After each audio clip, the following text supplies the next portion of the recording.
Olá! Hoje então vamos iniciar o nosso livro número 4 da Bíblia Ilustrada para a Família. Um livro com mais de 400 histórias da Bíblia, Bíblia Ilustrada para a Família. E hoje nós vamos então iniciar a parte 1, Histórias de Reis e Profetas, que vai na Bíblia de 2 Reis, 17 a 25, Crônicas, Isaías, Jeremias e Lamentações. Uau, nós vamos passear por muitos livros da Bíblia. E aí, vamos iniciar a história número 1, né? A parte número 1, com a nossa introdução. Mariana, Diogo e Rodrigo resolveram descobrir o que existe de curioso para eles num livro que tem muita gente. Tem em casa um livro considerado o livro de Deus, que é a Bíblia. A Bíblia Ilustrada para a Família vai do primeiro livro de Gênesis ao último, que é o Apocalipse. Chegando lá, no último volume do Antigo Testamento, os reinos universais caem e outros surgem, simbolizados por partes de uma estátua e animais.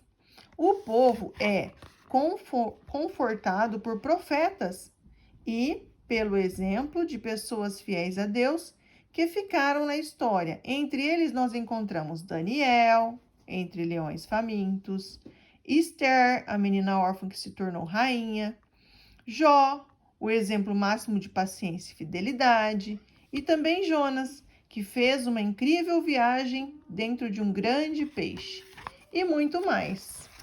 Na parte 1, então, nós vamos ver histórias de reis e profetas, nos quais os profetas eram jovens íntegros e honestos, a quem Deus fez embaixadores seus, porque eles o amavam acima de tudo.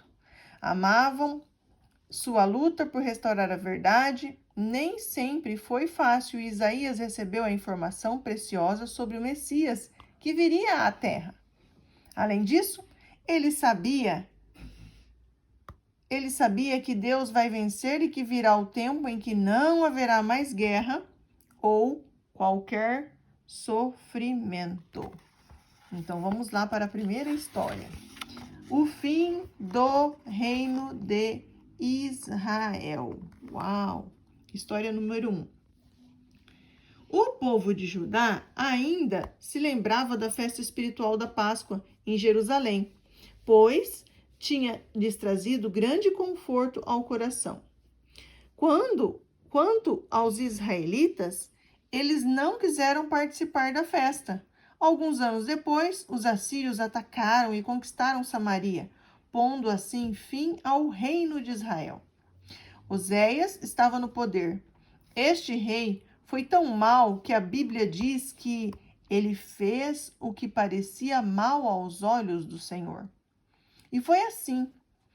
Salmaneser, rei da Assíria, exigiu de Oséias grande soma em dinheiro, e ele concordou em pagar-lhe um imposto anual. Como não conseguia pagá-lo, em vez de pedir orientação a Deus, Oséias foi pedir ajuda a So, rei do Egito. Eles iam preparar uma conspiração em conjunto. Quando o rei da Assíria descobriu, mandou prender Oséias e cercou a cidade de Samaria durante 3 anos. Depois conquistou facilmente a cidade e levou seus habitantes como prisioneiros.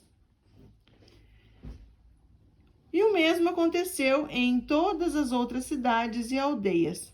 Todo o Israel foi transportado para a Síria. Foi muito triste. Em pouco mais de 200 anos, Israel deixou de ser uma das nações mais ricas do mundo para ser um grupo de prisioneiros miseráveis. Perderam tudo: terras, casas, gado, dinheiro, honra, tudo por se afastarem de Deus. Desde Jeroboão até Oséias, tinham sentado no trono cerca de 20 reis. Todos eles foram rebeldes, adoradores de Baal, e levaram o povo à ruína total em todos os aspectos.